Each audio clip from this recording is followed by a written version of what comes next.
जामे तिर्मिज़ी नंबर 1987 में मौजूद एक हदीस में हुजूर नबी अकरम सल्लल्लाहु अलैहि वसल्लम ने चंद अहम नसीहतें फरमाएं। सबसे पहले तक़वी के जरिए अल्लाह ताला से डरना है। ये इस वक्त हासिल होता है जब कोई शख्स अल्लाह ताला के अहकामात को बजा लाता है, इसकी मुमानतों से बाज आता है और रसूल अल्लाह सल्लल्लाहु अलैहि वसल्लम की रिवायत के मुताबिक सब्र के साथ तक़दीर का सामना करता है। ये दरहकीकत इस्लाम की तमाम तालीमात और फ़राइज़ का अहाता करता है। जब कोई इस तरीके से कोशिश करता है तो बिलाखिर वो ईमान के एला दर्जे तक पहुंच जाता है जिसे फजीलत कहते हैं। ये इस वक्त होता है जब कोई अमल करता है, जैसे कि नमाज पढ़ना, गोया वो अल्लाह ताला को देख रहा है, इनका मुशाहिदा कर रहा है। सही मुस्लिम नंबर 99 में मौजूद एक हदीस में इसकी नसीहत की गई है। ये इस बात को यकीनी बनाता है कि इंसान अल्लाह ताला और मखलूक दोनों के लिए अपने फ़राइज़ को पूरा करे।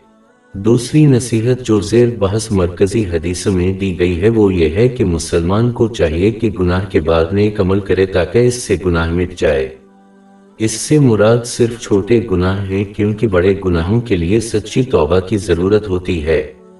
अगर कोई अपने अमल सालेह में सच्चे दिल से तौबा का इजाफा करे तो इससे छोटे या बड़े तमाम गुनाह मिट जाएंगे। लेकिन अमल सालेह का एक हिस्सा यह है कि इस गुनाह को दोबारा न दोहराने की कोशिश की जाए, क्योंकि अमल सालेह की नीयत से गुनाह करना एक खतरनाक गुमराह नीयत है।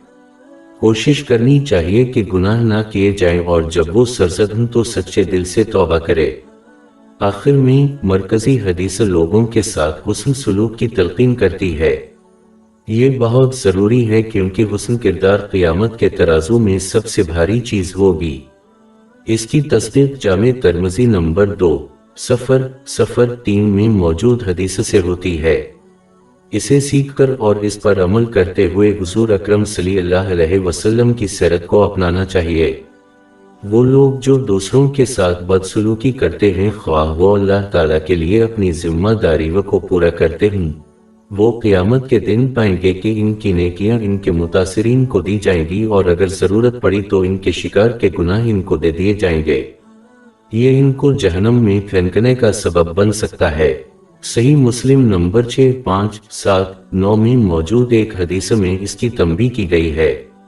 सादा लफ्ज़ों में एक मुसलमान को दूसरों के साथ वही सलूक करना चाहिए जैसा वो चाहता है कि लोग इनके साथ सलूक करें।